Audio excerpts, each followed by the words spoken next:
참소망의 새 아침이 밝았습니다. 2023년 11월 3일 금요일 새벽기도회를 시작하도록 하겠습니다.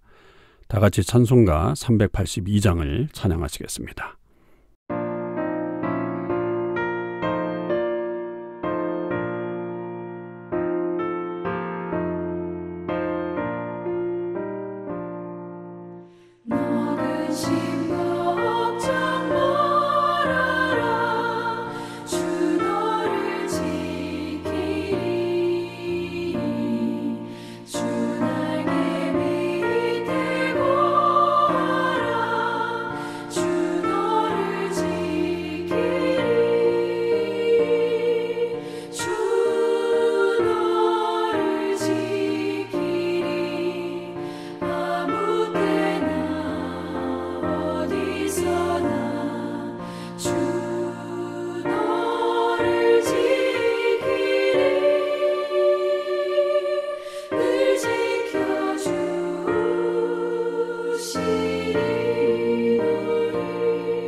오늘 하나님께서 저희들에게 주신 말씀은 욥기 1장 1절에서 12절 말씀입니다.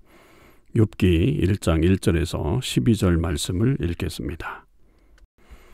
우수 땅에 욥이라 불리는 사람이 있었는데 그 사람은 온전하고 정직하여 하나님을 경외하며 악에서 떠난 자더라.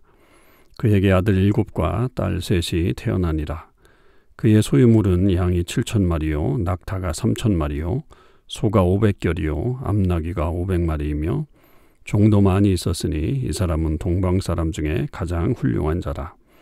그의 아들들이 자기 생일에 각각 자기의 집에서 잔치를 베풀고 그의 누이 3명도 청하여 함께 먹고 마시더라. 그들이 차례대로 잔치를 끝내면 욥이 그들을 불러다가 성결하게 하되 아침에 일어나서 그들의 명수대로 번제를 드렸으니 이는 욥이 말하기를 혹시 내 아들들이 죄를 범하여 마음으로 하나님을 욕되게 하였을까 합니다. 욥의 행위가 항상 이러하였더라. 하루는 하나님의 아들들이 와서 여호와 앞에 섰고 사탄도 그들 가운데에 온지라. 여호와께서 사탄에게 이르시되 내가 어디서 왔느냐? 사탄이 여호와께 대답하여 이르되 땅을 두루돌아 여기저기 다녀왔나이다. 여호와께서 사탄에게 이르시되 내가 내 종 욥을 주의하여 보았느냐? 그와 같이 온전하고 정직하여 하나님을 경외하며 악에서 떠난 자는 세상에 없느니라. 사탄이 여호와께 대답하여 이르되 욥이 어찌 까닭 없이 하나님을 경외하리이까? 주께서 그와 그의 집과 그의 모든 소유물을 울타리로 두르심 때문이 아니니까. 주께서 그의 손으로 하는 바를 복되게 하사 그의 소유물이 땅에 넘치게 하셨음이니이다.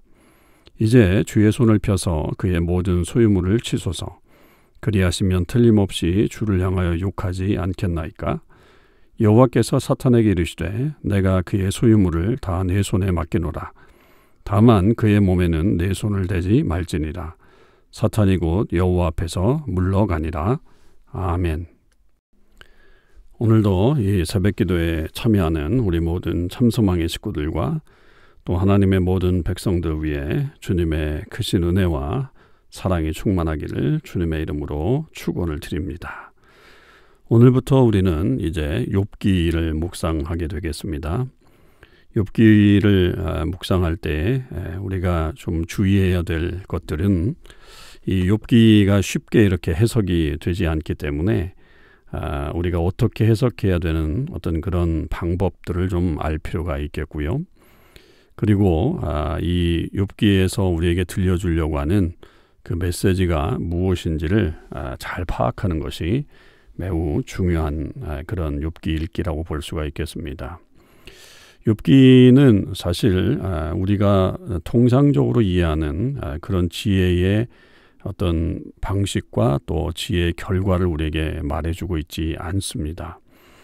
그것을 가지고 이제 규범적 지혜라고 말하죠. 이제 통상적인 어떤 지혜를 말하는 그런 내용인데 이것은 주로 잠언서에서 우리가 많이 보게 되죠.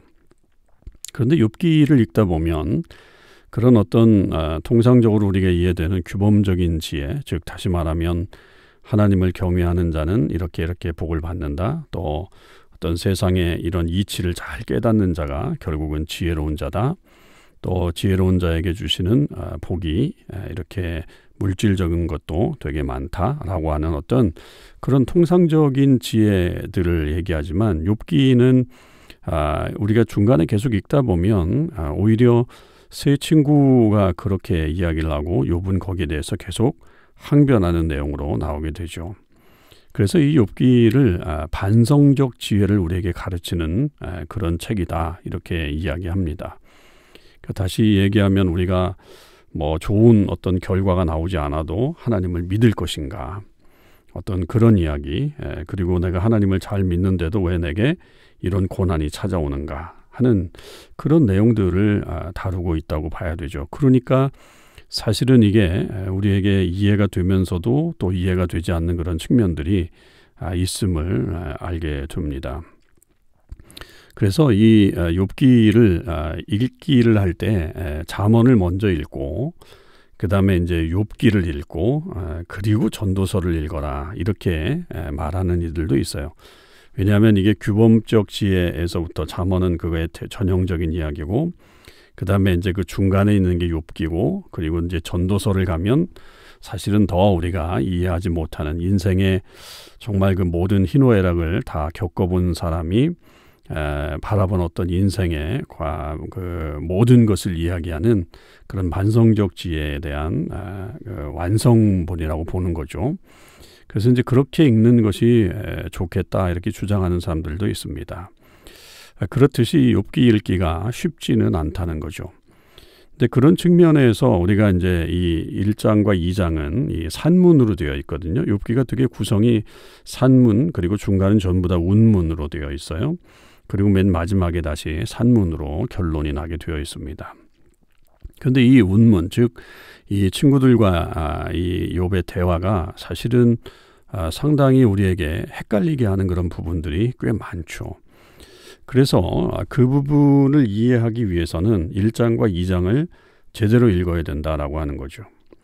왜냐하면 이 욥기 1장에 나와 있는 이 내용들은 결국 이 욥의 고난이라고 하는 것이 어디에서부터 출발했는가라고 하는 것을 우리는 볼 수 있기 때문에 그렇습니다. 그러니까 이 욥과 세 친구는 사실은 이 욥의 고난이 어디서부터 왔는지 몰라요.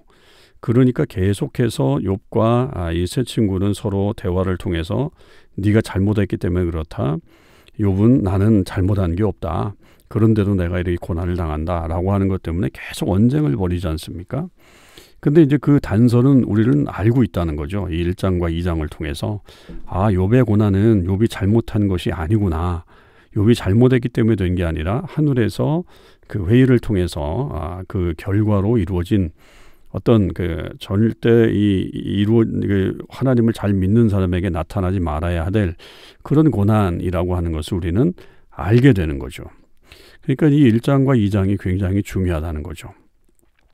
특별히 우리가 읽은 오늘 1장 1절에서부터 12절의 이 말씀 속에서는 욥이라는 사람이 어떤 사람이다라고 하는 것을 먼저 얘기해 주잖아요.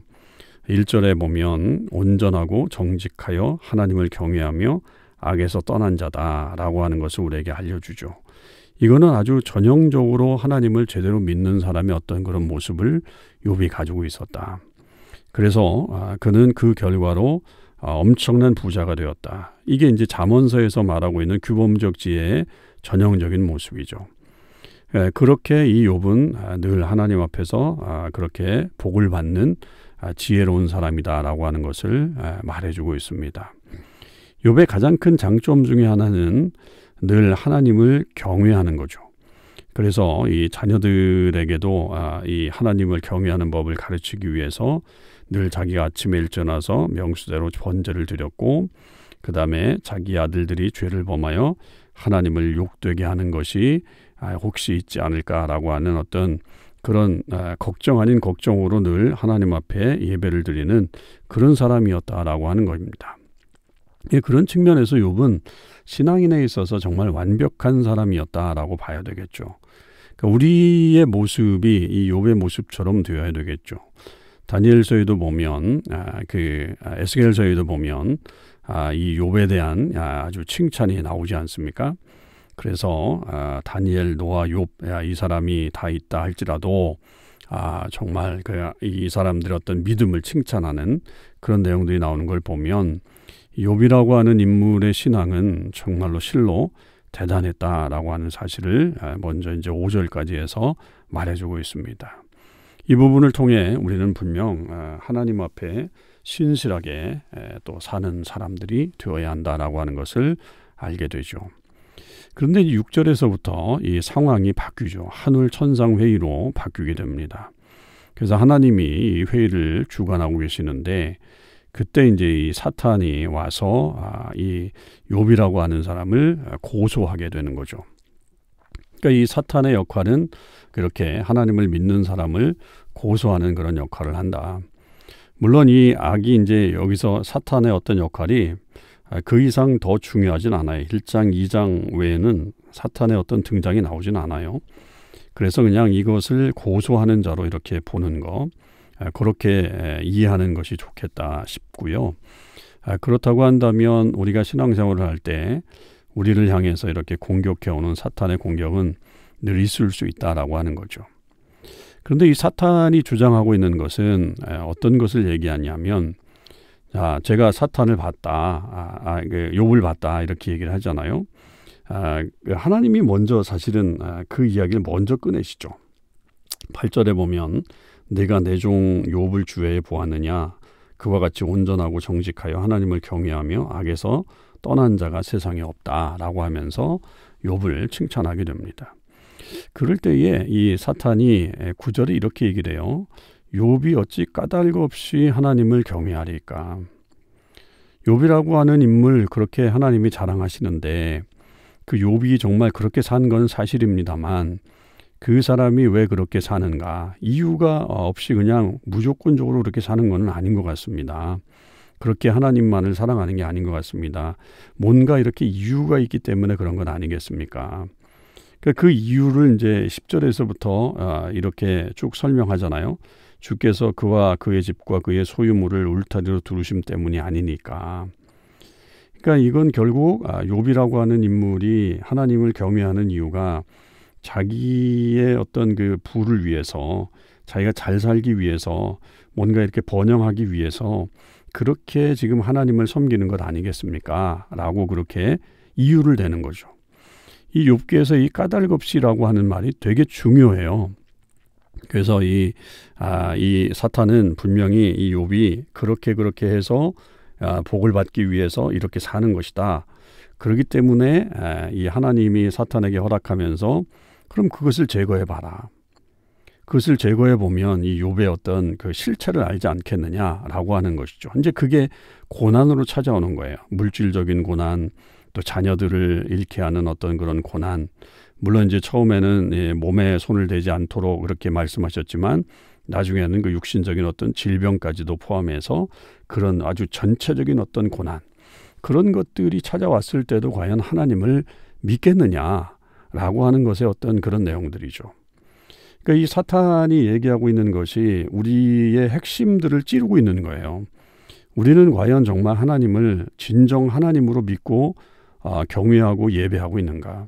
아니면 그 하나님이 내게 뭔가를 주시기 때문에, 그리고 그 하나님을 그렇게 해야 내가 뭔가를 얻을 수 있기 때문에 그렇게 하나님을 믿고 있지는 않는가라고 하는 것을 점검해 봐야 된다라고 하는 사실을 사탄이 사실은 드러내주고 있는 거죠.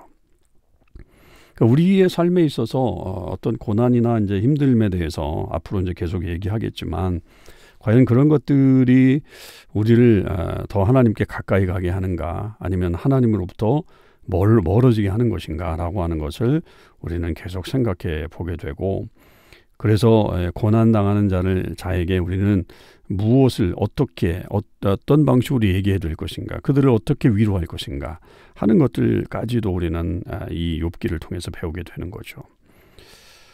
이 욥의 이 첫 부분을 통해서 분명 우리에게도 이런 시험의 시간들이 올 수 있다는 것을 기억해야 될 것이고요. 그럼에도 불구하고 우리는 어떠한 신앙을 가져야 되느냐, 하나님 앞에서 온전한 신앙, 또 하나님 앞에 정직하고 또 경외하고 또 악에서 떠난 그런 삶을 살아야 한다는 것은 분명합니다. 이제 그것에 대해서 우리가 계속 묵상하며 나아가길 바라고, 또 때로는 다가오는 어떤 시험이 우리에게 찾아온다고 하는 것을 늘 염두에 두고 우리 신앙생활을 굳건하게 하는 저와 여러분의 삶이 되실 수 있기를 주님의 이름으로 축원을 드립니다. 기도하시겠습니다. 하나님 아버지, 감사합니다. 이제 오늘부터 저희들이 욥기를 묵상하게 되었습니다. 하나님, 욥기를 통해서 다시 한번 하나님이 저희들에게 주시는 귀한 은혜를 누릴 수 있도록 하여 주시옵소서. 욥은 정직하고 온전하고 하나님을 경외하고 악에서 떠난 사람이었습니다. 그런 정말 신앙 좋은 욥에게 하나님께서 주신 그런 복이 있었는데, 아버지 하나님, 저희들도 하나님을 잘 믿는 사람으로 설 수 있게 하여 주시옵소서.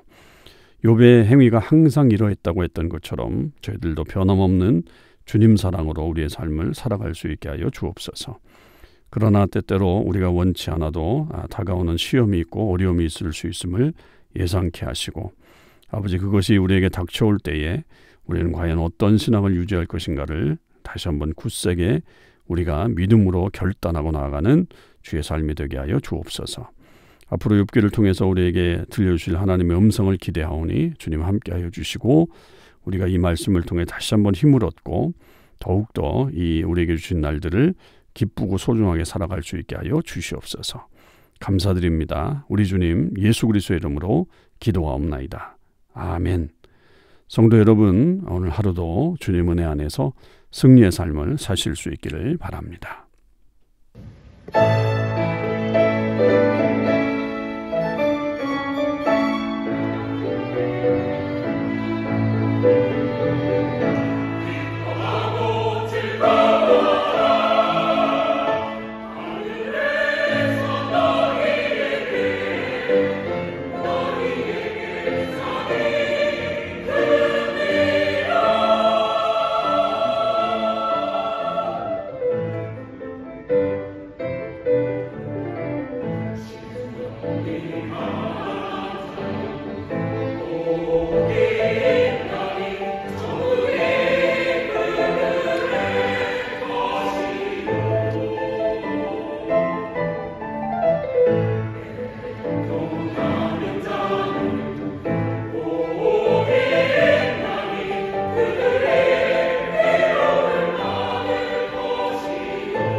주